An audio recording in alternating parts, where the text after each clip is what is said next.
जाते हैं। इन जाटों का हिसाब कौन रखता हो? हमें यहाँ आए हुए 1 महीने से ज्यादा हो गया, लेकिन हम इसे समझ ही नहीं पाते। पूछिए हुजूर, हम आपको बताएंगे। वो आदमी सफेद रंग का टीका लगाए, कुछ लोग लाल रंग का लगाते हैं, वो बीच में मंदिर, ये क्या है? हुजूर, वो सफेद रंग का टीका लगाने वाले वैष्णव होते हैं और लाल रंग का टीका लगाने वाले देवी की उपासना करते हैं। वो शव है। कुछ लोग लंबे रूप टीका लगाते हैं, ऊपर से नीचे, कुछ लोग सीधे रूप टीका लगाते हैं, ये क्या मामला है? सीधे रूप टीका लगाने वाले शव है, शिव की उपासना करते हैं। 3 रेखाएं और बीच में लाल बिंदी। कुछ लोग 3 लकीरें लगाते हैं, कुछ 2, कुछ 1, ये क्या है? हुजूर, 1 रेखा लगाने वाले ब्रह्म को मानते हैं और 2 रेखा वाले ब्रह्म और जीव को मानते हैं और 3 रेखा वाले ब्रह्म, जीव और प्रकृति को मानते हैं। जो टीका ना लगाए वो? हुजूर, जो ब्राह्मणों में टीका नहीं लगाता उसे चांडाल समझा जाता है। इसका मतलब हम चांडाल हुए? जी नहीं हुजूर, आप तो कोतवाल हैं, हम ब्राह्मणों की बात कर रहे हैं। लेकिन हम चांडाल तो हुए ना, मलेश तो आप हमें वैसे भी बोलते हैं। हुजूर, जिसके हाथ में भगवान ने शक्ति दी है उसकी जाति नहीं देखी जाती, उसकी तो महिमा देखी जाती है। आप शहर के कोतवाल हैं।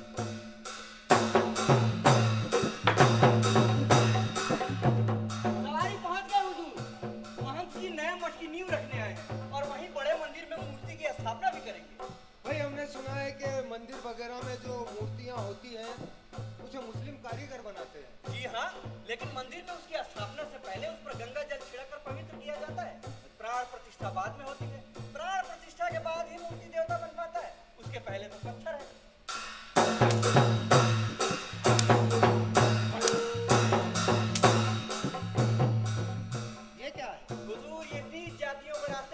के लिए है, झांकी पर किसी कमीन का साया नहीं पड़ना चाहिए।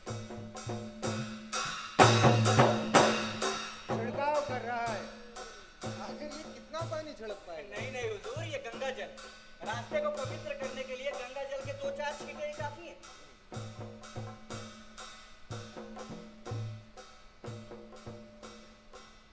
तो हम यहाँ नहीं रुकेंगे। हुजूर, आप तो ओट में खड़े हैं। नहीं, फिर भी हम यहाँ नहीं रुकेंगे। आप जो देखें हमें बाद में बता देना। हाँ, किसी दंगे फसाद का डर तो नहीं है? हो भी सकता है हुजूर, दूसरे अखाड़े वालों का इनसे पुराना बैर है। पिछली बार तो तोपें चल गई थी। हमें खबर कर देना। जी।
शोहरत दूर दूर तक फैली हुई है।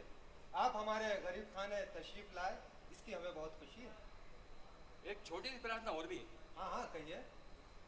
मठ की जमीन तो हमारे नाम हो गई, शीघ्र ही हमारी भी खड़ी हो जाएगी। और तो सब ठीक है, लेकिन मठ की जमीन के एन सामने, हाँ कहिए, एन सामने नीच लोगों की बस्ती है। अब आप तो जानते ही हैं, हमारे धर्म में ऊंच नीच का बड़ा ध्यान रखा जाता है। तो आप क्या चाहते हैं कि उन्हें वहां से हटा दिया जाए? जी हुजूर, जिस दिन हमने काशी में प्रवेश किया, तभी हमारी इच्छा थी कि हम आपके दर्शन करें। देखिए शेख साहब, वो कौन सी बस्ती है जो इनकी जमीन के सामने पड़ती है? हुजूर, मैं जानता हूँ, ये गरीबों की बस्ती है। बहुत दिनों से ये लोग यहाँ पर अपना काम धंधा कर रहे हैं। कई दिनों पहले ये लोग बंगाल से आए थे, जब वहाँ बदअमनी फैली थी। भाई, जब महंत जी आए हैं तो कुछ ना कुछ तो करना होगा। अरे हुजूर, इनमें से कई लोग तो ऐसे जिन्होंने दीन कबूल किया है। क्या? जी। देखिए मान साहब, ये मामला इतना आसान नहीं क्या आपकी इस मामले में महाराज से बात हुई? हम उन्हीं के अनुरोध पर आपके पास आए। देखिए, हमें कुछ छानबीन करनी होगी। अभी आप तशरीफ ले जाएं, हम कुछ दिनों बाद आपको बताते हैं। जी बेहतर।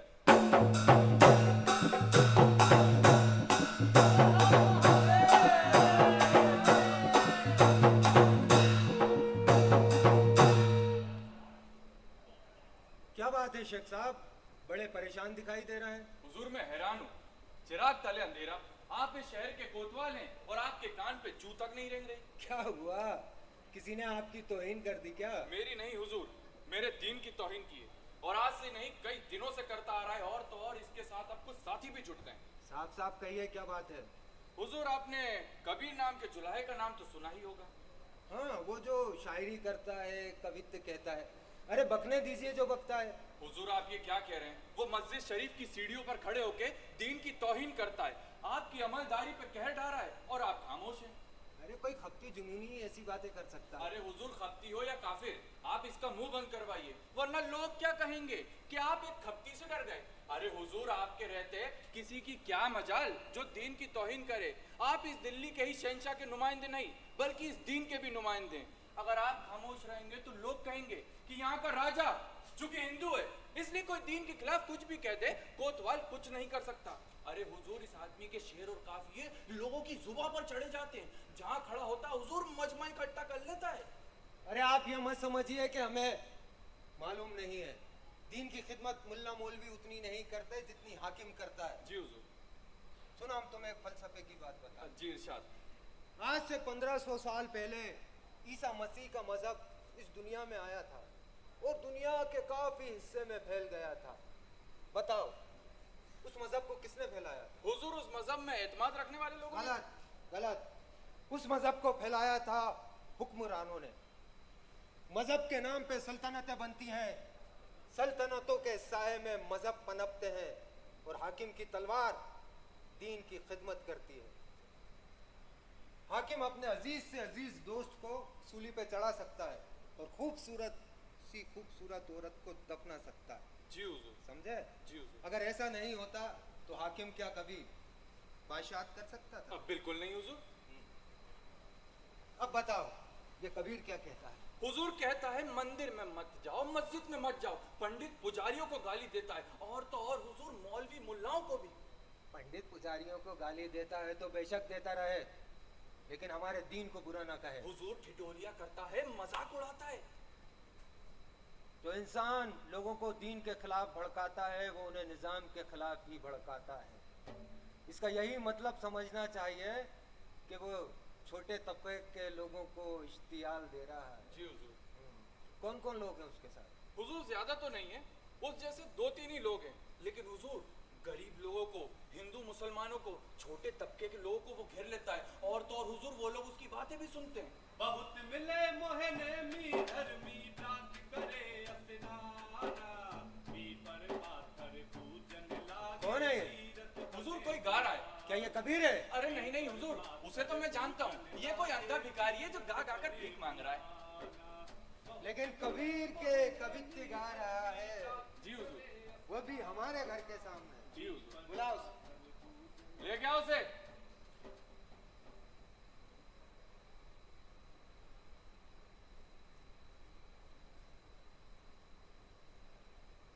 ये तुम क्या गा रहे थे?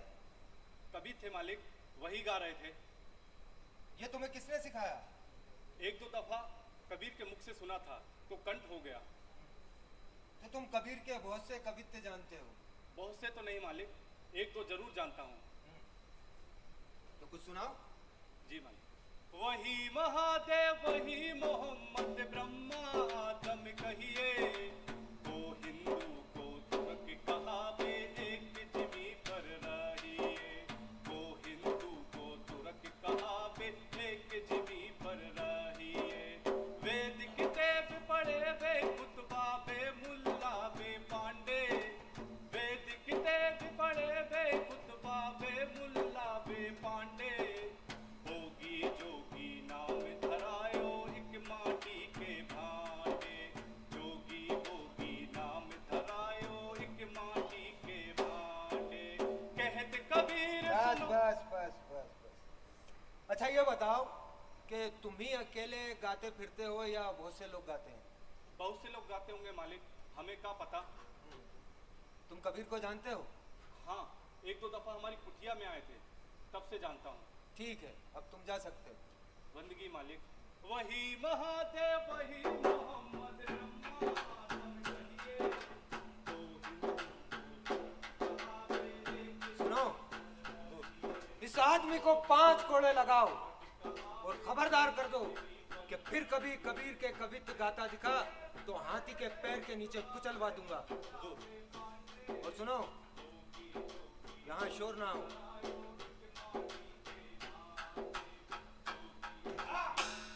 अब तुम बताओ, हमने कबीर को नहीं पकड़ा, इस अंधे भिखारी को ही क्यों सजा दी? हुजूर कोई वजह रही होगी। 5 कोड़े खाने के बाद ये अंधा भिखारी अब कबीर के कवित्व कभी नहीं गाएगा, और तो और शहर में कोई भी नहीं गाएगा। हुजूर लेकिन आप इस कबीर का मुंह बंद करवाइए, वरना इस मर्ज का इलाज नहीं हो पाएगा। सुनो मौलवी, ये शहर हिंदुओं का मुकद्दस शहर है। यहाँ का राजा हिंदू है और वो लोधी बादशाह को खराज देता है। अगर मजहब के नाम पे सजा दी तो किसी को भी बुरा लग सकता अरे है। हुजूर किसी को कोई बुरा नहीं लगेगा। हिंदू लोग तो हमसे भी ज्यादा इस आदमी से आजीज आ चुके हैं हुजूर, और कई बार वो इसे सजा भी दे चुके। तुम कभी नहीं समझोगे। तुम क्या समझते हो, कबीर को सजा देना क्या हमारे लिए बहुत बड़ा काम है? बिल्कुल नहीं। कौन है ये कबीर? क्या किसी राजा का बेटा है? साहिब जायदाद है। कितनी हवेली है उसके पास, कितने हाथी घोड़े हैं? हुजूर आप तो मजाक कर रहे हैं, भले जुलाहे के पास कहाँ से हाथी घोड़े होंगे। कल बड़े चौक पे हमारे हुक्म से कितने लोगों को हाथी के पैरों के नीचे कुचलवाया था। 4 राजन थे हुजूर। क्या उनमें से कोई जिंदा बचा? बच कैसे सकता है हुजूर, अभी भी चारों की लाश चौक पर पड़ी है। तो अब बताओ, कबीर को सजा देना क्या हमारे लिए कोई बड़ा काम? अब बिल्कुल बड़ा काम नहीं है हुजूर, आपके लिए तो बस हुक्म भर देने की देर है। लेकिन हम अगर ऐसा हुक्म नहीं देते तो क्यों नहीं देते? हुजूर कोई वजह रही होगी, आप बेहतर जानते हैं। जरूरत इस बात की नहीं कि कबीर को सजा दी जाए, जरूरत इस बात की है कि कबीर को सुनने वालों के दिलों में दहशत फैला दी जाए। जी हुजूर।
पिंगला ताना भरनी, इंगला पिंगला ताना भरनी, सुषमिल तार से बीनी चदरिया, सुषमिल तार से बीनी चदरिया।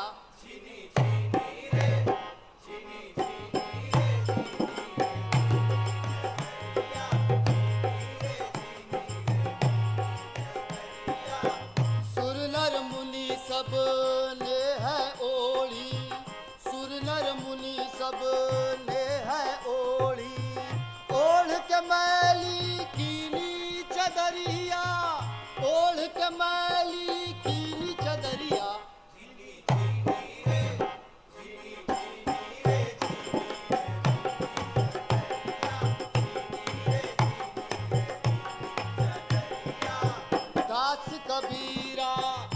जतन ते ओढ़ी दास कबीरा जतन ते ओढ़ी जो की त्यो धर दीनी चदरिया जो की त्यो धर दीनी चदरिया जीनी जीनी रे जीनी जीनी रे जीनी रे भीनी चदरिया जीनी रे भीनी चदरिया जीनी रे भीनी चदरिया जीनी रे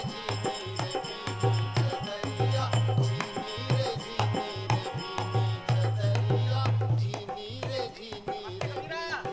अरे आओ भाई आओ आओ आओ आओ चले आओ सब लोग आओ बैठो बैठो अरे बैठो कैसा नहीं कबीर बा? बैठो बैठो आओ आओ सब भैया बैठो बैठ जाओ कबीर बा, ये तुम कहाँ गा रहे थे? अरे भाई खड्डी चलती है तो उसमें अपनी सुर ताल निकलती है उस ताल में गाने का आनंद ही कुछ और है।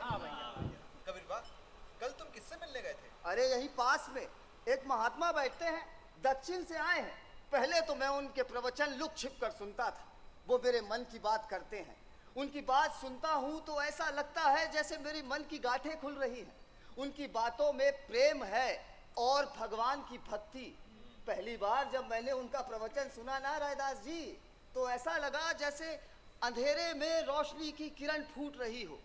मेरे दिल ने कहा कि कबीर दास, तुम अनपढ़ हो तो क्या हुआ, जीवन का महामंत्र तो तुमने जान ही लिया है। भाई मनुष्य से प्रेम करना ही जीवन का असली महामंत्र है। तभी मेरे मुंह से निकला, पोथी पढ़ी पढ़ी जग मुआ, पोथी पढ़ी पढ़ी जग मुआ, पंडित भया न कोई, ढाई आखर प्रेम का, पढ़े सो पंडित हो। ढाई आखर प्रेम का, पढ़े सो पंडित हो।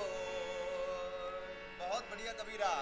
कहे कबीरा कबीरा कहे कबीरा, कहे कबीरा कबीरा कहे कबीरा, कहे कबीरा कबीरा कहे कबीरा, कहे कबीरा कबीरा कहे कबीरा।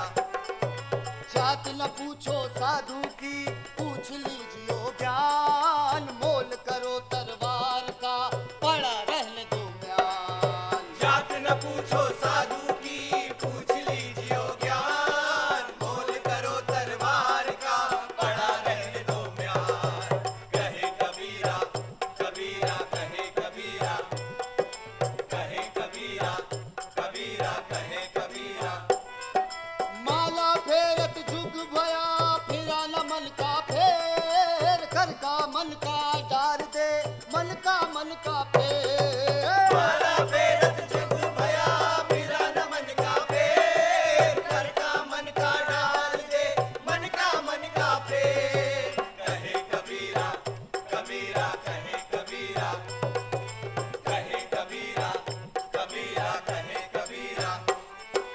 निंदक नियरे राखिए, आंगन कुटी छवाए, बिन साबुन पानी बिना, निर्मल करे सुभाए। निंदक नियरे राखिए, आंगन कुटी छवाए, बिन साबुन पानी बिना, निर्मल करे सुहाए। कहे कबीरा कबीरा कहे कबीरा, कहे कबीरा कबीरा कहे कबीरा। बड़ा हुआ सो क्या हुआ, जैसे पेड़ खजूर, पंथी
सुनो भाई रैदास, तुम्हें याद है वो अंधा भिखारी जिसकी कुटिया पे तुम एक बार गए थे? हाँ भाई याद है। बड़ा ही मीठा कंठ है उसका। गाता है तो ऐसा लगता है जैसे आसमान से चांदनी झर झर के गिर रही हो। उसकी लाश ला रहे हैं। क्या? हाँ, वो तुम्हारे कवित्व गा रहा था कोतवाल के सामने, तो कोतवाल ने उसे कोड़े लगवाए और चौथे कोड़े में ही उसने अपना दम तोड़ दिया। उसकी माँ भी तो अंधी है रैदास जी, उस पर क्या बीत रही होगी। उसकी माँ कहती थी कि बेटा तेरे कवित्व गाता है तो भीड़ इकट्ठी कर लेता है। जब से तेरे कवित्व गाने लगा है घर में चूल्हा जलने लगा है। अब मेरे कवित्वों के कारण अपने बेटे को ही खो बैठे। रैदास जी, और भी तो लोग हैं जो हमारे कवित्व गाते फिरते हैं। अंधे भिखारी को मार दिया तो उनकी जान पर नहीं बनाएगी क्या? ये कोतवाल और मौलवी के आदमी उन्हें भी तो नहीं छोड़ेंगे। मैं सोचता हूँ कि हम सभी को मना कर दें कि वो गली बाजारों में हमारे कवित्व ना गाएं, ताकि किसी पे कोई मुसीबत ना खड़ी। अरे नहीं, इसका ये उपाय नहीं है। तुम किस किस को रोकोगे?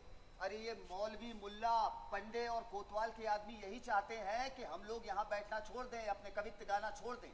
हम बाजारों में घूमेंगे, अपने कवित्व गाएंगे, लोगों को अपने भजन सुनाएंगे, अपनी दुख तकलीफ बताएंगे, हम समागम करेंगे, हम सत्संग लगाएंगे। हाँ, सत्संग लगाएंगे। पर सत्संग करोगे कहाँ?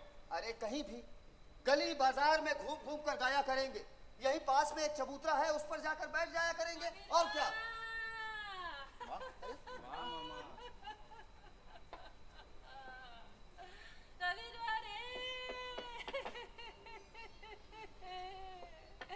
मेरे नंदू ने आंखें मूली, तू कहाँ है? मैं यहाँ हूँ माँ, तुम्हारे पास। इतनी चीजी तो उसकी जान थी, घोड़ों की मार सहने की सकत कहाँ से लाता? घर में दाना है माँ? हाँ है, वो कमाकर छोड़ गया है।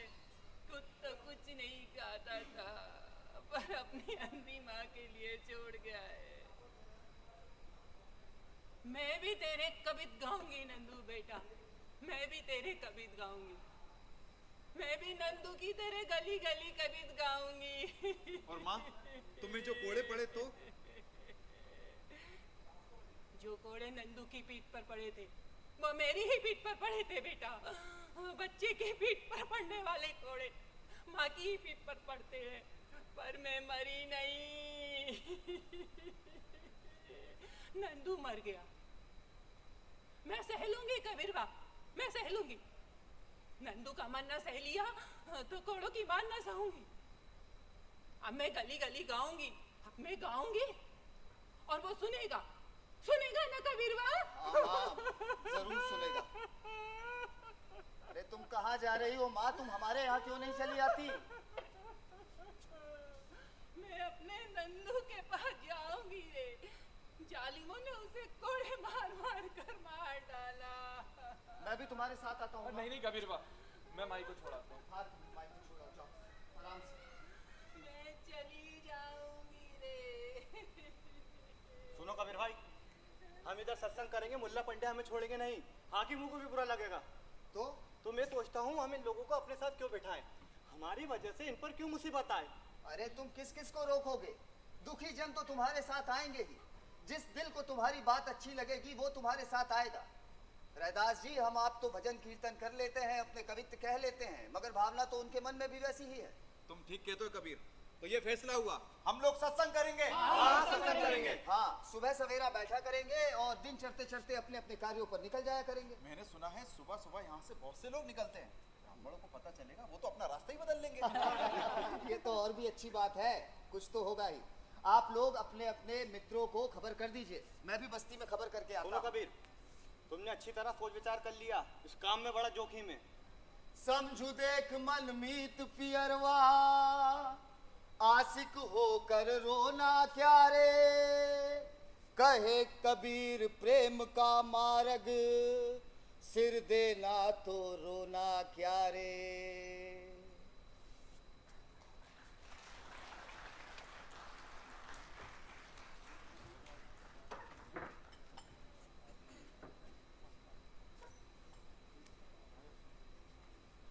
हमारे गांव में साधु महाराज पधारे, बहुत पहुंचे हुए महाराज है।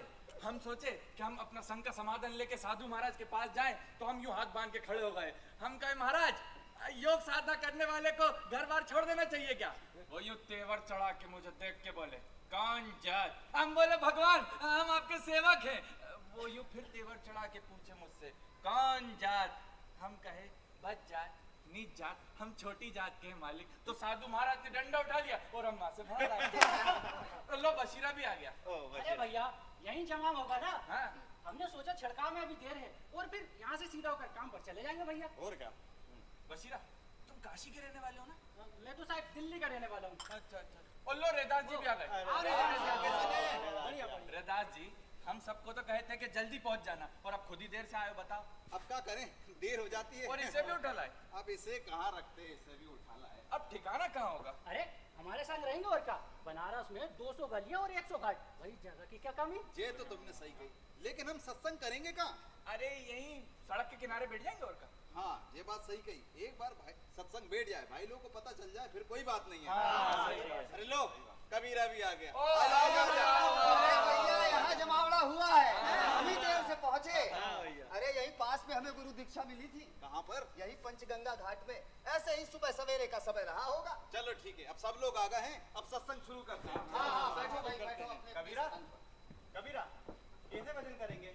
इधर भी घंटी बजाएंगे जैसे मंदिर में बजाते हैं? लो भाई, अब इधर क्यों घंटी बजाएंगे? इधर कोई मूर्ति की पूजा, ये चढ़ावा चंदन तो नहीं होगा ना? है? ठीक है, इधर घंटी क्यों बजाएंगे? पूछ लिया, बस पता चल गया। जो बात पता ना हो पूछ लेनी चाहिए। मुंह किस ओर करके बैठना होगा, चढ़ते की ओर ना?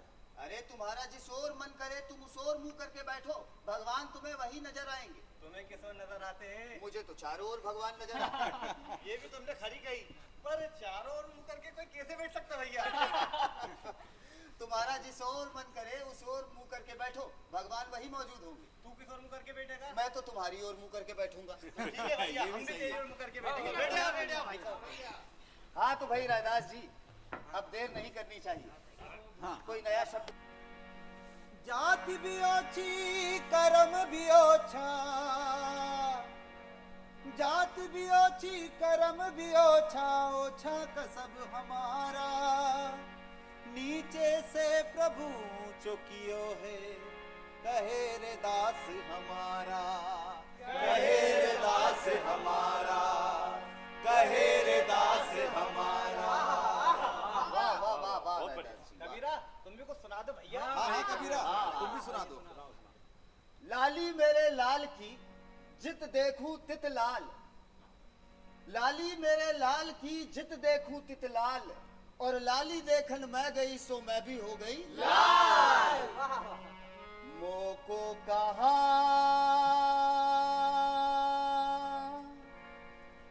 ढूंढे बंदे,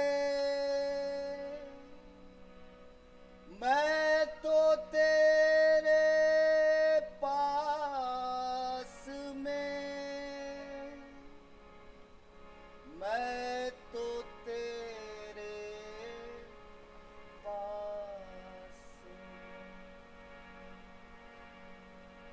मोको कहा ढूंढे बंदे, मोको कहा ढूंढे बंदे, मैं तो तेरे पास में, मैं तो तेरे पास में। मोको कहाँ ढूंढे बंदे, मोको कहाँ ढूंढे बंदे, मैं तो तेरे पास में, मैं तो तेरे पास में।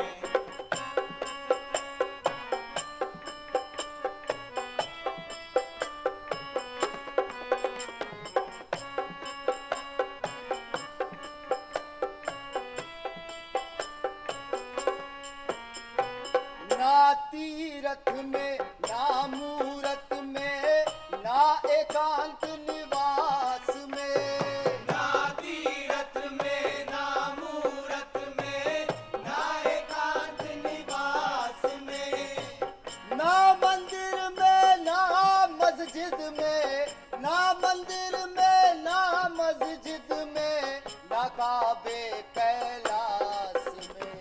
मोको कहाँ ढूंढे बंदे,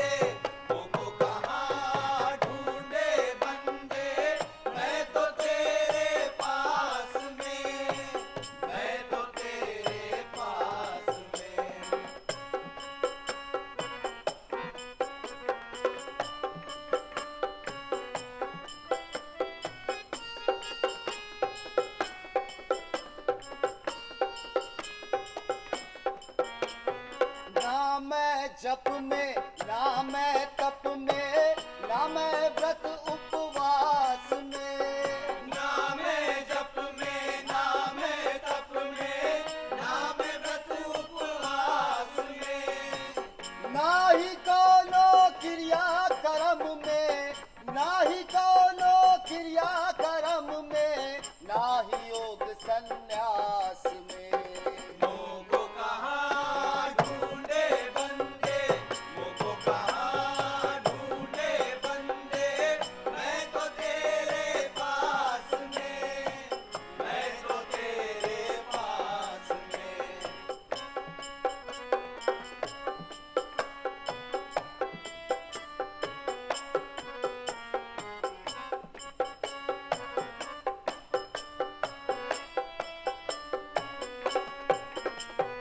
खोजी होए तो तुरंत ही मिल जाऊं, पल भर की तलाश में। खोजी होए तो तुरंत ही मिल जाऊं, पल भर की तलाश में। कहे कबीर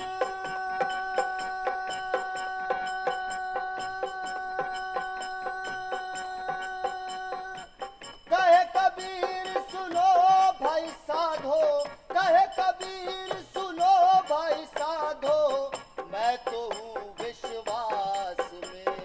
मोको कहाँ ढूंढे बंदे, मोको कहाँ ढूंढे बंदे, मैं तो तेरे पास में, मैं तो तेरे पास में।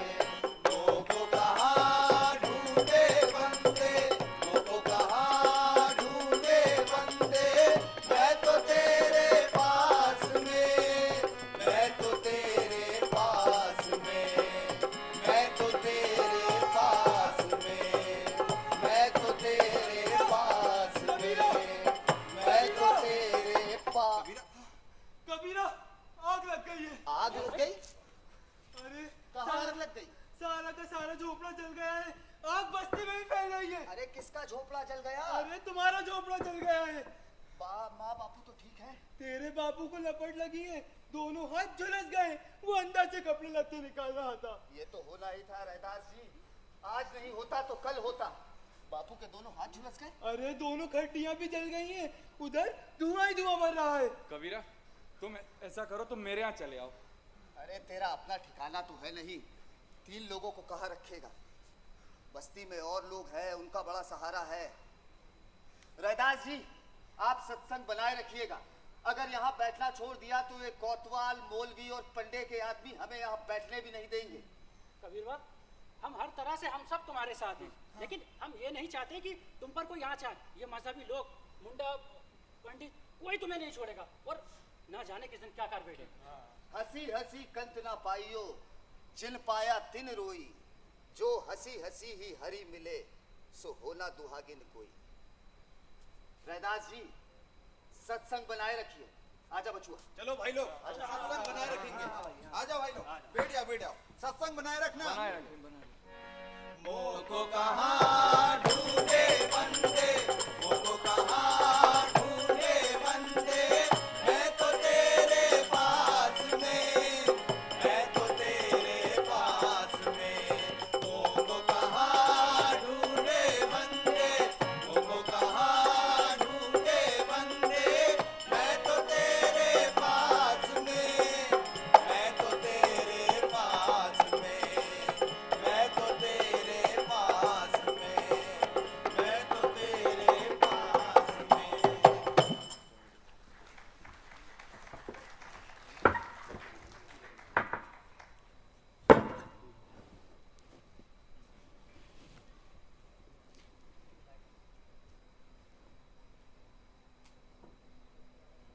एक ही रात में महंत के आदमियों ने गोरखपंथी के 5 आदमी मरवा डाले। क्यों?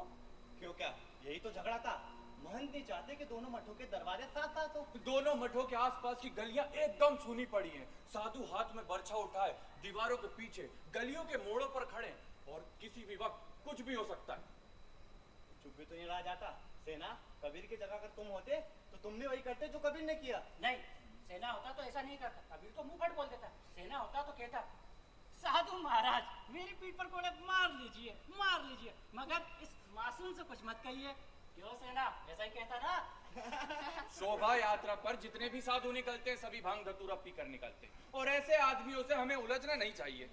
कुरुक्षेत्र के महान का झगड़ा केवल गोरखपंथी से नहीं, मठ के सामने एक डोमो की बस्ती है, सुना है नया कोतवाल उसे वहां से हटवाना चाहते हैं। अरे उसी डोमो की बस्ती में कबीर कल देर रात तक घूम रहा था। क्या सच? हाँ और क्या। अगर मुझे मालूम होता तो मैं भी कबीर के साथ जाता। क्या कबीर वहाँ अकेला गया था? अरे नहीं नहीं, रैदास भी उसके साथ था और दोनों देर रात तक बैठ के अपने कवित्व गढ़ रहे थे। अच्छा हाँ। कल तू साधु से अस्सी घाट पे क्या कह रहा था? मैं तो शास्त्रार्थ करने गया। लो भैया, हो गया संग का समाधान। कितने लट पड़े। उसने लट उठा ही लिया था और बहुत सारे पंडे भी इकट्ठे कर लिए थे। ये सब कबीर के कवित की वजह से। अगर उसे कवित सूझ जाए तो लेने के देने पड़ जाए भैया। अल्लाह कबीर भी आ गया। आओ कबीर आओ। भाई आज हम फिर देर से पहुंचे, हाँ। तुम लोग पहले ही आ गए। ये क्या उठाना है? अरे भैया कपड़े का थान है, कल नहीं बिका था तो सोचा आज बेच लेते हैं। पिछले 1 महीने से यही थान तुम्हारे कंधे पर देख रहा हूँ भैया। अरे कभी थान बेचे हो बचुआ तो जानो ना। जो बेचने निकले वो कुछ ना जाने तो भैया हम क्या जाने। अरे मैं थान की नहीं, ये हाथ में क्या उठाना है? अरे यही तो मैं तुम्हें दिखाने लाया हूँ। ये एक तारा है, इसे बजाते हुए गाओ तो बड़ा आनंद आता है।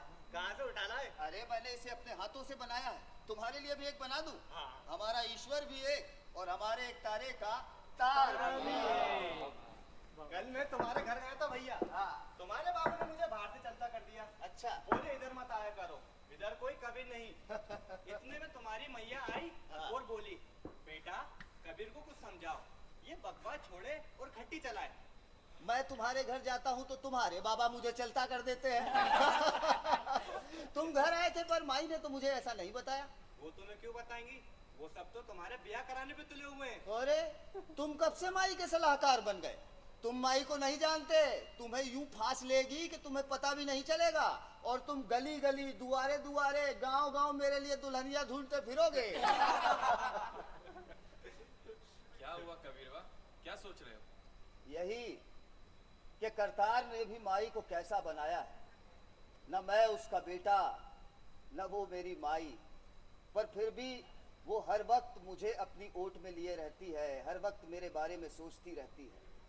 जब भी कभी आंधी तूफान के थपेड़े चलते हैं तो अपनी दुबली सी काया से मुझे अपनी ओट में ले लेती है कि आंधी तूफान के थपेड़े उस पर पड़े और कबीर बच जाए।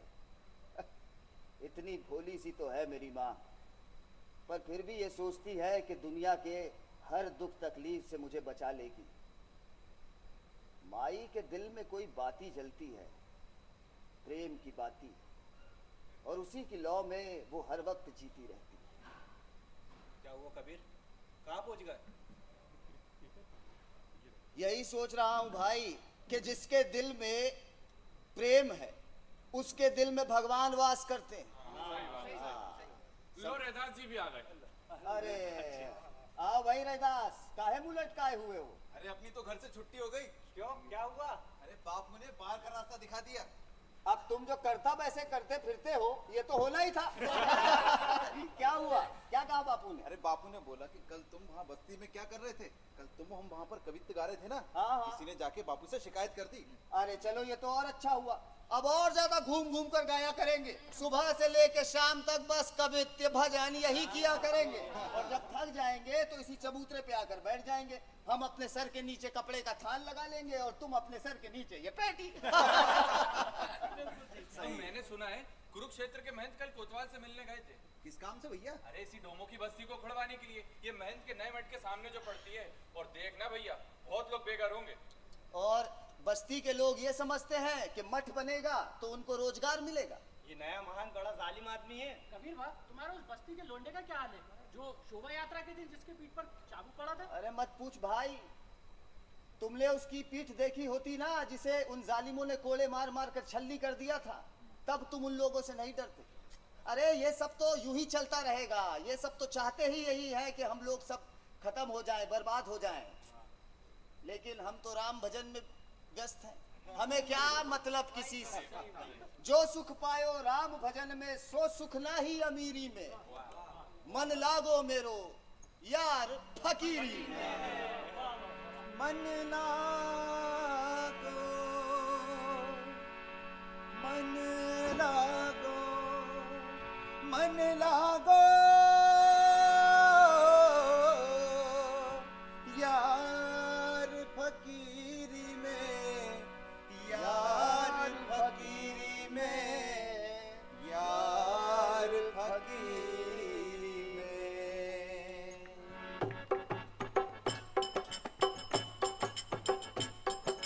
मन लागो मेरो यार फकीरी में मन लागो मेरो यार फकीरी में मन लागो मेरो यार फकीरी में मन लागो मेरो यार फकीरी में।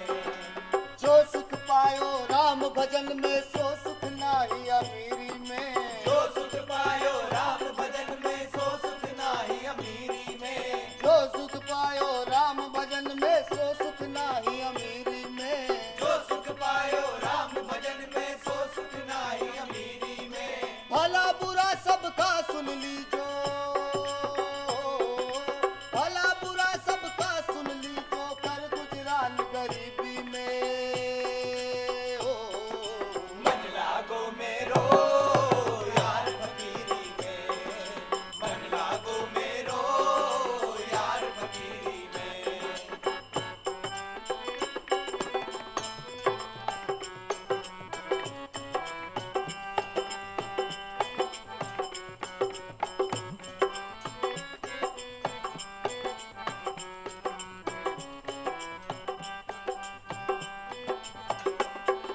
प्रेम नगर में रहन हमारी फल बन आई सबूरी में प्रेम नगर में रहन हमारी भल भल आई सबूरी में प्रेम नगर में रहन हमारी भल बन आई सबूरी में प्रेम नगर में रहन हमारी भल भल आई सबूरी में।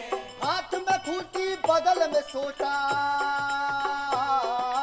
हाथ में खूंटी बगल में सोटा चारों दिशा जागीरी में ओ मन लागो मेरो यार फकीरी में मन लागो मेरो यार फकीरी में।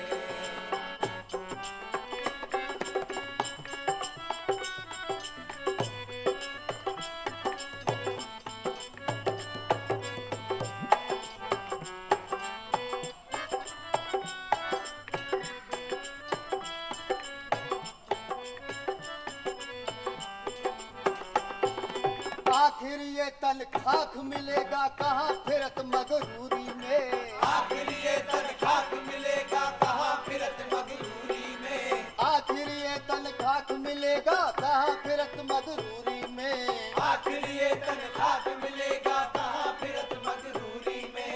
कहे कबीर सुनो भाई साधो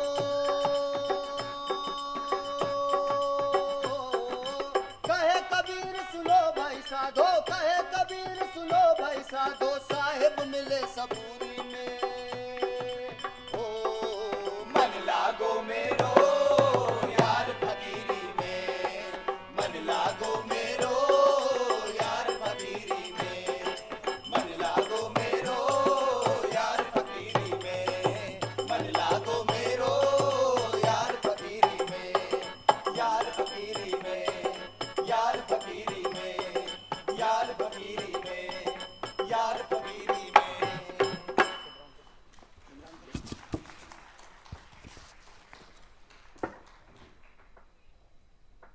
अरे लोई आजा लोई अरे आजा अब कब तक वहीं रहेगी आजा आजा अरे आजा अब इतना भी पानी नहीं गिर रहा है कि तू कीचड़ में फंस जाए आजा आजा आजा अरे ये मेरा घर है पागल आजा आजा आजा आराम से आजा देख देख देख रास्ता खराब है आराम से आजा देख देख आराम से आजा हाँ देख तुझे बिहा कर लाया भी तो कहाँ इस जले हुए झोपड़े में यहाँ बाहर मेरी खट्टी थी बापू की खड्डी पिछवाड़े में थी दोनों जलकर राख हो गई एक खपच्ची भी नहीं बची पर अब तू आ गई है तो लगता है सब कुछ ठीक हो गया है घर में जैसे उजियारा हो गया जब मैं तुझे लिवाने जा रहा था ना, तो माँ बड़े चाव से बोली कि बेटा मुझे बाजार से 1 सीसी अरसी का तेल ला दे। मैंने कहा माँ तू तेल का क्या करेगी? तो बोली जब दुल्हन घर आएगी तो दहलीज और दरवाजे पे लगाऊंगी।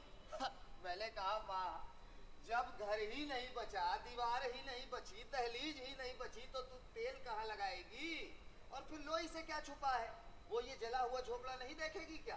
कल बशीरा और कुछ लोग आएंगे, घर में नए धाम धुनी लगा देंगे, फूस मिल गई तो छप्पर भी डाल देंगे। पर जब तेरे घर द्वार नहीं था तो तूने मुझसे ब्याह क्यों किया? पहले छप्पर तो छपाता, बाद में हमें लाता। कह तो तू ठीक रही है, तुझे मेरे साथ अखर रहा है। अखरेगा नहीं तो अच्छा लगेगा। सब लोग घर कुटिया में रहते हैं जहाँ छाँव होती है। हमारे झोपड़े में तो पानी नहीं गिरता। यहाँ भी नहीं गिरता था, पर अब झोपड़ा ही जल गया। लेकिन तू फिक्र मत कर, सब कुछ ठीक हो जाएगा। ए लोई, हाँ? तेरे बापू ने तेरा ब्याह जबरदस्ती हमारे साथ किया ना? तू हमसे ब्याह नहीं करना चाहती थी? ये कोई पूछने वाली बात है? हमारे बापू ने हमसे पूछा थोड़ी था। और अगर हम पूछे तो? ए लोई बोलना, अगर हम पूछे तो? हम तुझे बता दे तो सुनेगा? बता दे। हमारे घर के पीछे एक साहूकार का छैल छबीला बेटा रहता था। वो हमसे ब्याह करना चाहता था। हमारा उससे प्रेम था। ओ, तो तू उससे ब्याह करना चाहती थी? हाँ, अगर बापू हमसे पूछता ना तो हम सच्ची कहती कि हम उससे ब्याह करेंगी। उससे हमारा प्रेम है। जब उसे पता चला कि हमारा ब्याह तुम्हारे साथ होने वाला है तो उसने कहा भागकर हमारे पास चली आओ। और क्या पता हम चली भी जाती। ओ, ये तो बड़ा अनर्थ हुआ रे लोई, बड़ा अनर्थ हुआ। हाँ, अनर्थ तो हुआ है, पर अब हम इसका दोष तुम्हें थोड़ी दे सकते हैं। अरे अब तक तो दोष मेरा नहीं था, पर अगर अब तू यहाँ रही, मैंने तुझे यहाँ रखा, तो दोष मेरा ही कहलाएगा। फिर तो क्या करेगा? देख, तू अगर उसके पास जाना चाहती है तो उसी के घर चली जा। अब इतनी रात को अकेले उसके घर चली जाऊं? ओ। इतनी बारिश में? नहीं नहीं। भाग कर जाती तब भी तो अकेली ही जाती ना। हाँ। तो तू अकेली मत जा, एक काम कर, मैं तुझे पठाने ले चलता हूँ। कहाँ पठाने ले जाएगा? अरे उसी साहूकार के लड़के के पास। उसने कहा भी तो था कि भाग कर मेरे पास चली आना। सच? हाँ। तो हमें उसके पास छोड़ेगा? और क्या, मैं तेरे उसी के पास छोड़ आता हूँ। जो कहेगी वो करूँगा। चल पकड़, ये तेरी कपड़े की पोटली। लेकिन बाहर बारिश तो बहुत तेज हो रही है। कह तो तू ठीक रही है। तेरे कपड़े लत्ते तो मैं कल भी पहुंचा सकता हूँ। ला दे, है ना? तेरे कपड़े लत्ते मैं कल ही पहुंचा दूंगा। इसे रख देता हूँ यहाँ। ये पकड़ तेरी पोटली, इसमें तेरे गहने हैं। अरे ये अब मेरे कहाँ हुए? ये गहने तो ससुराल के हुए ना। अरे तेरे ब्याह के गहने हैं पगली, जहाँ रहेगी वहाँ पहनना। ठीक है, पर तू माई से क्या कहेगा? माई को मैं समझा दूंगा। ठीक है, पर तू हमारे साथ मत चल, हम अपने आप चली जाएंगे। अरे जैसा तू चाहे वैसा कर। तू चाहती है मैं पठाने ले चलूं तो मैं तुझे वहाँ छोड़ आता हूँ। जब तू साहूकार के दरवाजे तक पहुँच जाएगी तो मैं वापस लौट आऊंगा। नहीं नहीं, हम अपने आप चले जाएंगे, तो यहीं रुक। ठीक है, बारिश कम है, तू चली जा। हाँ जा। अरे कबीरा, हमें तुझसे कुछ कहना था। बोल। देख, लोगों से लड़ाई झगड़ा मत करना। कोई तुझे कोड़े मारे हमें अच्छा नहीं लगेगा। और हाँ, वो सारे की मरम्मत करवा लेना। हम बीच बीच में तुझे देखने भी आया करेंगे। करवा लूंगा। जा, अब तू जा, पानी बहुत नहीं गिर रहा है। जा। हाँ। ये तेरी पोटली मैं रख देता हूँ इधर।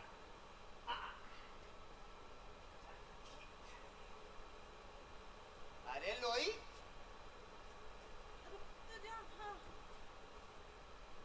तू वापस क्यों आ गई? कुछ बिसर गई क्या? नहीं, हम नहीं जाएंगे।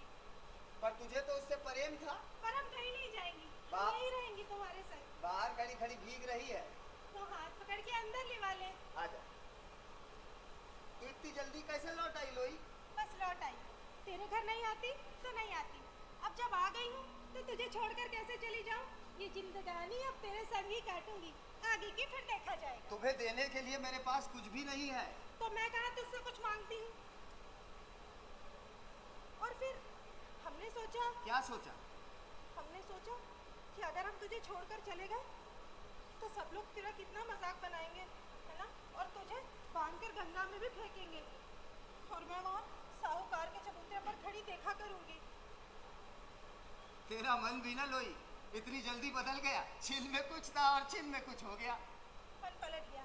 अब हम यहीं रहेंगे तेरे संग। हम भला आदमी है, तू जोर जबरदस्ती नहीं करता। जब तक तुझे देखा नहीं था तो और बात थी। अच्छा एक काम कर, आंखें मूंद ले। क्यों? तुझे कुछ दिखाना है? नहीं, हम आंखें नहीं मूंदेंगी, साधुओं से बड़ा डर लगता है। अरे तू आंखें मूंद तो सही। नहीं, क्या पता तू फिर भाग पर आ जाए। अरे मैं कहाँ भाग पर आ जाऊंगा, तू आंखें मूंद ले। नहीं, हम आंखें नहीं मूंदेंगे, तू आंखें खोले खोले ही दिखा। अच्छा देख, आंखें नहीं मूंदती है तो मुंह उस तरफ करके खड़ी हो जा, जब मैं बोलूँ तो इधर हो जाना। हाँ, ठीक है? हाँ। हाँ।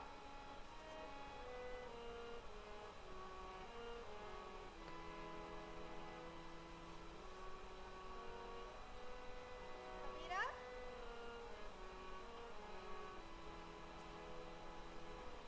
ये देख, ये क्या है? चुनरी है, हमने तुम्हारे लिए बनाई है। तूने अपने हाथों से बनाई है? हाँ, हम इसे खड्डी पर बनाते हैं और साथ ही हमने न जाने कितने कवित्व कह डाले। तुझ पर बड़ी भक्ति है रे। भीजे चुनरिया प्रेम रस बूंदन, भीजे चुनरिया प्रेम रस बूंदन।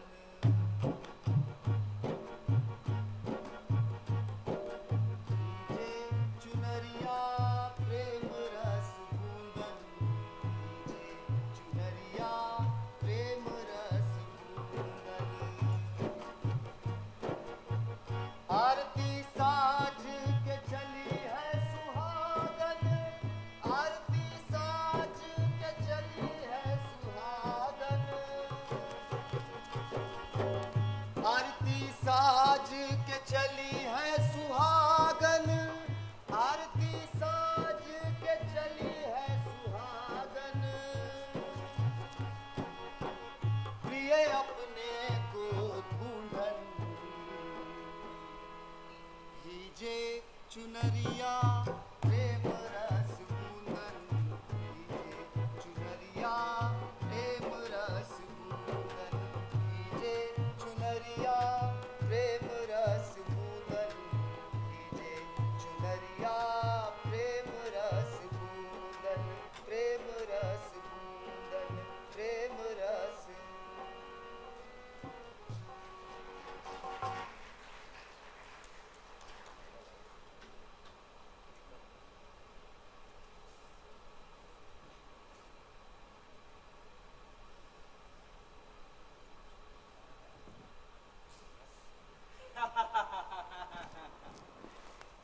कबीरदास, तुम अपनी प्रतिभा को पहचानो कबीरदास। तुम कवि हो, गायक हो, भगवान ने तुम्हें विलक्षण प्रतिभा दी है। जी, और क्या हुक्म है? अरे तुम्हें चाहिए कि अच्छे अच्छे लोगों के साथ मेल मिलाप रखो, बड़े बड़े उमरा बुसरा के साथ, अच्छे अच्छे कविता के पारखियों के साथ मिलो। वैसे महाराज के दरबार में अच्छे पद कहने वाले हैं। जब महाराज का हाथ तुम्हारी पीठ पर होगा तो अपने आप तुम्हारी प्रतिभा निखरेगी, तुम्हारा मान होगा और तुम एक दिन राज कवि भी बन सकते हो। वाह! कभी मौका मिला तो मैं तुम्हारा जिक्र कोतवाल साहब से करूंगा। बड़े आदमी की नजर चाहिए, एक बार उनकी कृपा की दृष्टि तुम्हारे पीठ पर पड़ जाए तो क्या मालूम तुम्हारे घर के सामने भी एक दिन हाथी झूलने लगे। एक बार प्रतिष्ठा मिल जाए तो सारे दरवाजे अपने आप खुल जाते हैं। इस वक्त तो तुम्हारी बातें किसी को समझ में नहीं आती। तुम हिंदुओं को भी गालियां देते फिरते हो और तुर्कों को भी। मैं तो किसी को गाली नहीं देता साहब। तुमने दोनों को नाराज किया है, इससे बड़ी नादानी की बात और क्या हो सकती है। अरे समझदारी से काम लेते तो एक वक्त में सिर्फ एक का विरोध करते तो कम से कम दूसरा तो तुम्हारे साथ होता, और मस्जिद वालों का विरोध करते तो मंदिर वाले तो तुम्हारे साथ खड़े होते। लेकिन तुमने तो दोनों को नाराज कर रखा है। मैं तो किसी को अपना दुश्मन नहीं समझता साहब। अरे देखो कबीरदास, तुर्क तुर्क रहे, ब्राह्मण ब्राह्मण रहे और निर्गुणिया निर्गुण रहे, तीनों ही भगवान की भक्ति कर सकते। तीनों भगवान के सच्चे भक्त और तीनों एक दूसरे के कट्टर दुश्मन, ये तीनों एक साथ बैठकर भक्ति नहीं कर सकते साहब। बेशक बेशक अलग से करे, ब्राह्मण साकार की पूजा मंदिरों में करे, तुर्क मक्का और नमाज करे और निर्गुणिया निर्गुण करे। प्रेम मार्ग तो तीनों ही अपना सकते हैं। कभी ब्राह्मण कबीर की छाया से भी दूर भागे, मुल्ला ब्राह्मण को काफिर कहे और तीनों भगवान के सच्चे भक्त वाह, कैसी बहकी बहकी बातें करते हो कबीरदास। जो भगवान से प्रेम करेगा वो इंसान से भी प्रेम करेगा। मैं इंसान होने के नाते इन्हें गले लगाना चाहता हूँ, क्या ये मुझे गले लगाएंगे? अरे, इसकी क्या जरूरत है कबीरदास? जरूरत तो इस बात की है कि भगवान उन्हें गले लगाए और भगवान तुम्हें भी गले लगाए। उनका भगवान मुझे गले नहीं लगाएगा साहब, फिर एक कैसे हो? तुम ये भूल करते हो कबीरदास। देखिए साहब, मैं हूं तो नीच जात का अनपढ़ जुलाहा, मगर इतना जरूर जानता हूं कि जब तक किसी की नजर में एक हिंदू है और दूसरा मुसलमान, तब तक वो इंसान को इंसान नहीं समझेगा। मैं इंसान को इंसान के नाते गले लगाने के लिए मंदिर के पूजा पाठ, व्रत उपवास छोड़ता हूं और मैं मस्जिद के रोजा नमाज भी छोड़ता हूं। मैं इंसान को इंसान के नाते गले लगाना चाहता हूं। सुनो कबीरदास, ये काशी है, लोग तुम्हें कुचल देंगे। यहाँ का राजा हिंदू है और कोतवाल तुर्क है, और यहाँ बादशाह सिकंदर लोदी की अमलदारी है, और तुम खुद एक मामूली जुलाहे हो। आपको कोतवाल साहब ने मेरे पास भेजा है? नहीं नहीं, मुझे कोई क्यों भेजेगा? मैं तो तुम्हारी भलाई के लिए ये बात कर रहा हूँ। तो फिर आप बताइए, आप यहाँ क्यों तशरीफ लाए? मैं वक्त रहते तुम्हें आगाह करना चाहता हूँ। किस बात से आगाह? देखो, दिल्ली के बादशाह सिकंदर लोदी काशी तशरीफ ला रहे हैं। बिहार की फतह के बाद वो दिल्ली लौट रहे हैं और रास्ते में काशी होकर जाएंगे। हाकिमों का सोचना है कि उन दिनों तुम्हारे यहाँ रहते हुए झगड़ा हो सकता है। अरे, महंतों के पास गोला बारूद है, हाथी घोड़े हैं, मस्जिद वालों के पास नेज़े, भाले, तलवारें हैं। मेरे पास तो बस मेरा ये एक तारा है साहब। मेरे यहाँ रहते झगड़ा किस बात का? बादशाह सलामत के यहाँ रहते तुम अपना सत्संग बंद कर दो। क्यों भला? तुम बाजारों में मत घूमो, किसी को अपना कवित्व मत सुनाओ, किसी से बहस मुबाहिसा मत करो। सत्संग तो लगेगा साहब। सत्संग में तो हम अपने कवित्व गाते हैं, हम बाजारों में भी जाएंगे, गली मोहल्लों में भी घूमेंगे, सबको अपने कवित्व सुनाएंगे। सत्संग तो लगेगा साहब। सोच लो कबीरदास, मुल्ला ब्राह्मण को नाराज करना एक बात है, लेकिन शहंशाह को नाराज करना बिल्कुल दूसरी बात। सत्संग तो लगेगा साहब। सत्संग के कारण एक बार तुम्हारा झोपड़ा भी जल चुका है। जानता हूं। अरे तुम इतने बड़े भी नहीं हो कबीरदास की इतना कर दिखा सको। अपनी औकात पहचानो, मैं तुम्हारी मदद करना चाहता हूँ, अभी भी वक्त है, समझ जाओ और अपनी हैसियत पहचानो। सत्संग तो लगेगा साहब। अरे मुझे जो कहना था मैंने कह दिया, अब तुम सोच लो। कबीरा खड़ा बाजार में लिए लुकाठी हाथ, जो घर फूके आप ना चले हमारे साथ। कोई तेरे साथ नहीं आएगा जुलाहे, ये बात गांठ बांध ले। साहब, सत्संग तो लगेगा।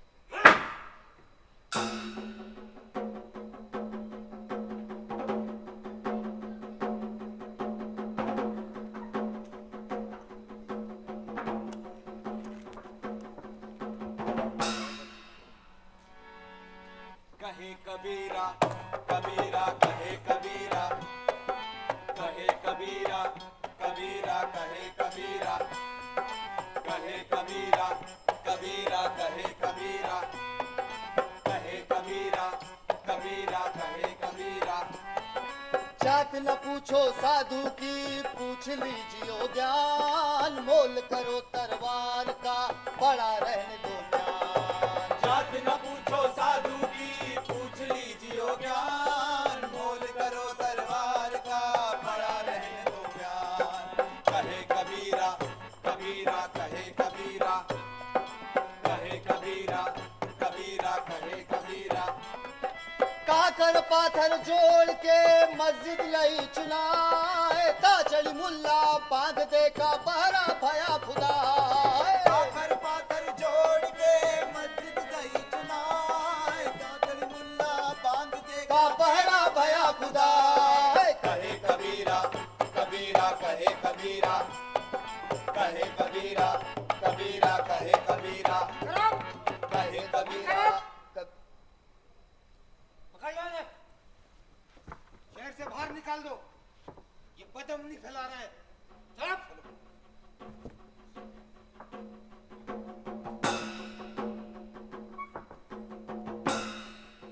हुजूर, अब तो सुना है कि ये कबीरदास नया शोषा छोड़ने जा रहा है। वो क्या? हुजूर, अब ये सत्संग के साथ साथ भंडारा भी करवाने जा रहा है। भंडारा? ये क्या होता है? हुजूर, सब एक साथ मिलकर भोजन करते हैं, नीच जात ऊंच जात, हिंदू तुर्क सब मिलकर भंडारा करेंगे हुजूर। उससे क्या होगा?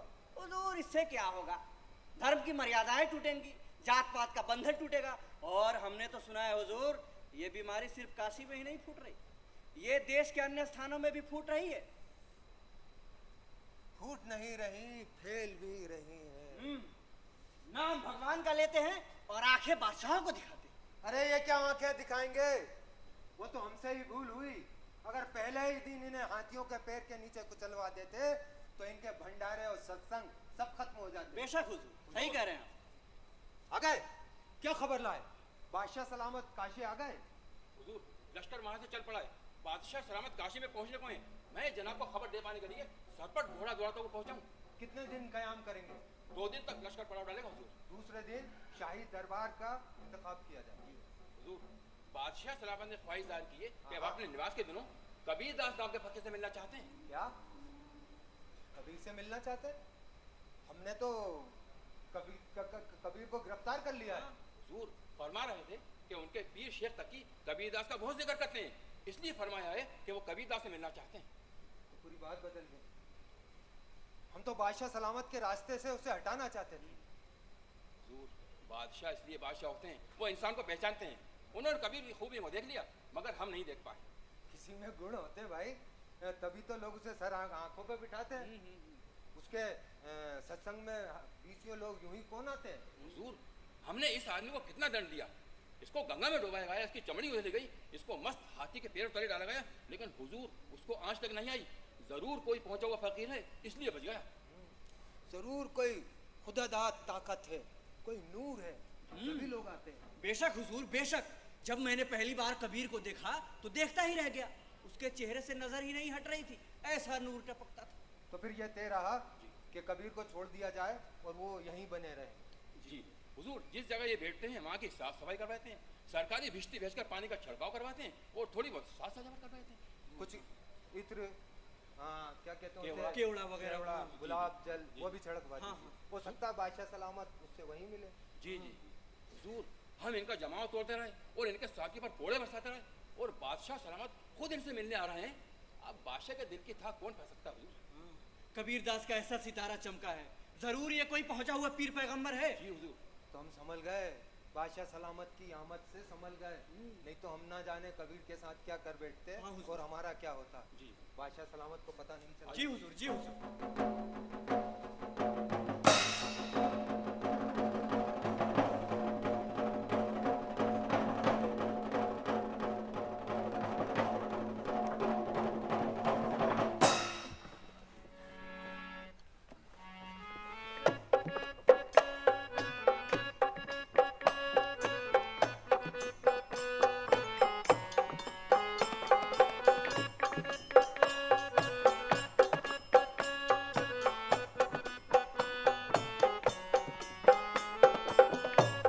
अमन है इश्क मस्ताना, अमन को होशियारी क्या।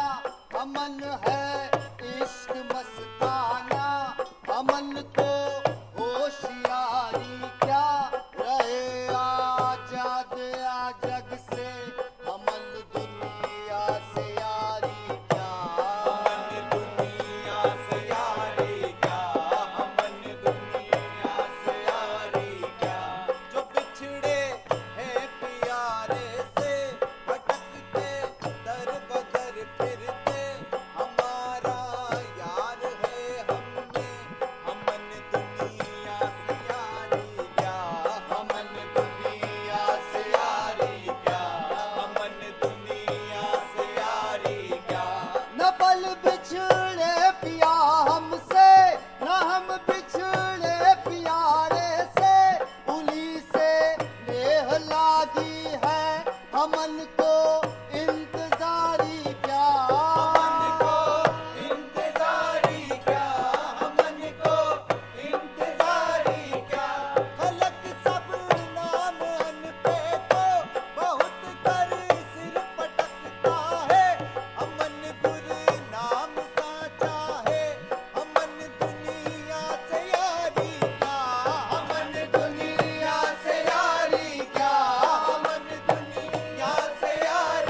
भारी क्या मन सिर। कबीर जी, बादशाह सलामत बुलाते। आइए।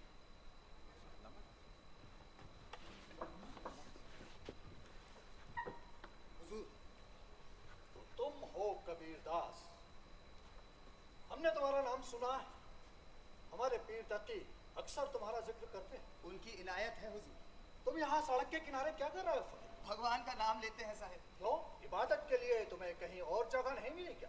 सड़क के किनारे तो भिखारी बैठते हैं। अच्छा ये बताओ कि तुम दरवेशी ही करते हो या कोई काम धंधा भी करते हो? हमारा मतलब है कि मांग कर खाते हो या? मैं जुलाहा हूँ साहिब, कपड़े बुनता। तुम्हारे कपड़ों से तो नहीं लगता कि तुम जुलाहे हो। इन फटे कपड़ों में तो तुम भिखमंगे ही दिखाई देते। जुलाहे की यही तो खूबसूरती है बादशाह सलामत। दुनिया को कपड़े पहनाते हैं और खुद चीथड़ों में घूमते हैं। जुलाहे को अगर चीथड़े भी नसीब हो जाए तो गनीमत। ये तो अपने अपने आमाल की बात है। आमाल के मुताबिक ही लोगों को जन्नत भी मिलती है और दोज़ख भी। चीथड़े भी मिलते हैं और मोतियों के हार भी। क्यों मुस्कुरा क्यों रहा है फकीर? आपने मोतियों के हार का जिक्र किया तो मुझे कुछ याद आया। क्या याद आया? गुजरे वक्त में हमारे यहाँ एक दानिशमंद हुए हैं, अमीर खुसरो उनका नाम था, आपने सुना ही होगा। हाँ बेशक सुना है। अपने बादशाह के गले में मोतियों का हार देखकर उन्होंने फरमाया कि गरीब के आंसू मोती बनकर बादशाह सलामत के गले की ज़ेबाइश बने हुए। मतलब आपने अपने अपने अमालों की बात की तो मुझे याद आया कि किसी के आंसू किसी के लिए मोती बन जाते हैं और कोई अपने लिए 2 वक्त की रोटी भी नहीं जुगाड़ता। बड़े हाजिर जवाब हो। फकीर लोग तो सब कुछ छोड़कर खुदा की इबादत करते हैं और दूसरों के लिए दुआएं मांगते हैं। मेरी फकीरी के लिए घर बार छोड़ने की जरूरत नहीं है। मेरी निगाह में हर काम इबादत। हर काम इबादत कैसे हुआ? तुम जो कपड़े बुनते हो वो भी क्या इबादत है? और हम जो जंग करते हैं उससे भी इबादत ही कहोगे? जंग इबादत नहीं है, इंसान की मदद करना, उसे सुखी बनाना इबादत। हम अभी अभी बिहार पर अपनी फतेह का झंडा गा कर आ रहे हैं। क्या ये कौम की खिदमत नहीं? क्या ये दीन की खिदमत नहीं? ये कौम की खिदमत नहीं, ये दीन की और खुदा की तौहीन है। तुम पहले शख्स हो जो हमारे सामने इस तरह से बोल रहे हो, लेकिन हम फिर भी तुम्हारे सामने नरमी से पेश आएंगे, क्योंकि किसी हकीर और फकीर पर हम हाथ नहीं उठाते। बोलो तुम्हारा मजहब क्या है? इंसान की मोहब्बत ही मेरा मजहब है। लेकिन तुम्हारा कोई दीन भी तो होगा, कोई इबादत भी तो करता होगा किसी की। मैं उस खुदा की इबादत करता हूँ जो हर इंसान के दिल में बसता है। मैं अल्लाह का नूर हर इंसान के चेहरे में देखता हूँ। और वो खुदा कौन है? मेरा परवरदिगार मेरे चारों ओर है। उसकी नजर में ना कोई हिंदू है, ना कोई मुसलमान, ना कोई छोटा ना बड़ा। लेकिन हिंदू हिंदू है और मुसलमान मुसलमान। क्या हिंदू का बेटा हिंदू नहीं होगा? जन्म से सभी इंसान होते हैं, वरना ब्राह्मण का बेटा माँ के पेट से तिलक लगवा कर निकलता और मुसलमान का बेटा खतना करवा कर। क्या बकबक कर रहा है? सुन फकीर, तेरे ये फलसफे तुझे दूर तक नहीं ले जाएंगे। मुझे ज्यादा दूर तक जाना भी नहीं, मुझे तो बस अपने मालिक के चरणों तक जाना है। एक इंसान से दूसरे इंसान के दिल तक जाना है। हमने सोचा था फकीर, हम तुझे अपने साथ दिल्ली ले जाएंगे, लेकिन हम देखते हैं कि तू तो कोई खबती और जुनूनी आदमी है जो उल जलूल बातें करके बदअमनी फैला रहा है। मैं फिर पूछता हूं, तेरा मजहब क्या है? एक निरंजन अल्लाह मेरा, एक निरंजन अल्लाह मेरा, हिंदू तुर्क तू ही नहीं मेरा। पूजा करूं ना नमाज गुजारूं, एक निराकार हृदय नमस्कारूं। ना हज जाऊं ना तीर्थ पूजा, एक पिछाड़ना तो क्या दूजा। कहे कबीर भरम सब भागा, एक निरंतन सुमन लागा। एक निरंतन सुमन लागा। ये हमारे सवाल का जवाब ना हुआ। हम एक बार फिर पूछते हैं, तुम्हारा मजहब क्या है? मैंने हर मजहब को छोड़ दिया है। मजहबों को छोड़ दिया है? सिर्फ इंसानियत ही मेरा मजहब। अभी अभी तो तू खुदा की जात की बात कर रहा था। खुदा की जात मजहब नहीं है, रोजा नमाज मजहब है, पूजा पाठ मजहब है। तो फिर जो रोजा नमाज ना करे वो मुसलमान नहीं, जो पूजा पाठ ना करे वो हिंदू नहीं। ठीक ही तो है। सुन फकीर, हमने सोचा था कि हम तुझे दिल्ली ले जाएंगे, लेकिन तू तो कोई दीवाना आदमी लगता है। सुनो, इस आदमी पर नजर रखो और हमें इत्तला करते रहो। और सुन फकीर, अगर आइंदा हमको पता चला कि तूने दीन की तौहीन की है, मैं तेरा सर कलम करवा दूंगा।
कबीरा खड़ा बाजार में। अभी आप श्री भीष्म साहिनी द्वारा लिखित इस नाट्य प्रस्तुति का अवलोकन कर रहे थे। इसका निर्देशन किया सुपरिचित रंगकर्मी श्री निजाम पटेल ने। निजाम जी से आग्रह है कृपया मंच पर पधारें और सभी कलाकारों से भी जो इस नाट्य प्रस्तुति के सहभागी थे सभी से आग्रह है मंच पर आएं। हम उनका परिचय कराना चाहेंगे। मंच पर कबीर की भूमिका निभाई अजय श्रीवास्तव ने, अज्जू कोतवाल निजाम पटेल, लोई जूली प्रिया, कायस्थ गणेश धुर्वे, रैदास थे विकास सिरमोलिया, महंत सिपाही सईदुद्दीन, महंत ग्रामीणी थी आरफा कुरैशी, भिखारी की भूमिका सुनील गोटिल ने निभाई।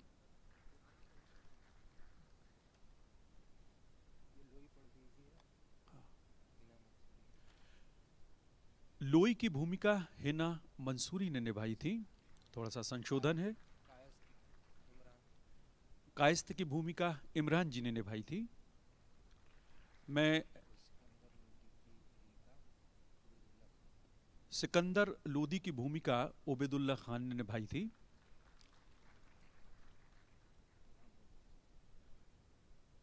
मां उषा यादव, बशीरा अंगद घेटे,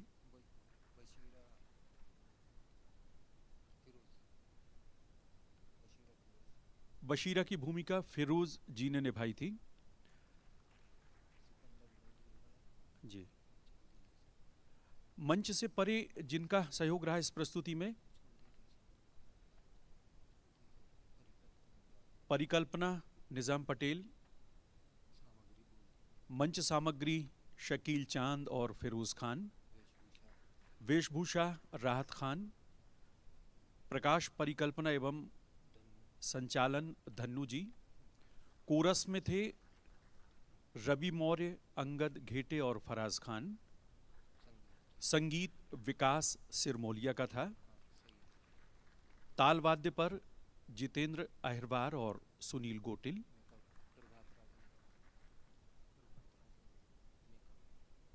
मेकअप प्रभात जी का था, साथ में नूरजहां। इन सभी कलाकारों का पुष्प दल से अभिनंदन करने के लिए हम आमंत्रित करते हैं मंच पर भोजपुरी साहित्य अकादमी के निदेशक श्री पी.के. झा जी को।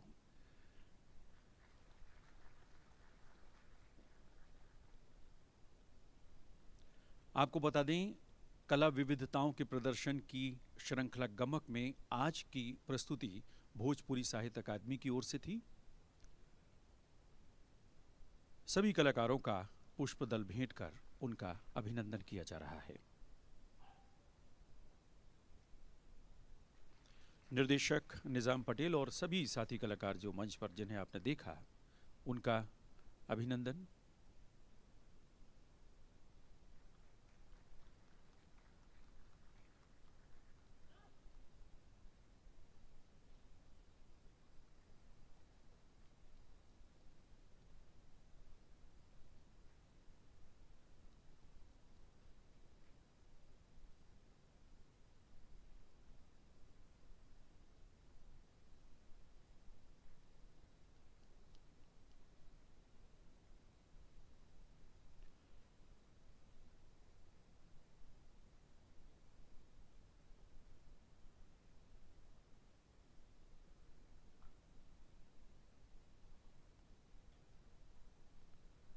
एक बार फिर ज़ोरदार तालियों से इन सभी कलाकारों का अभिनंदन। आप जैसे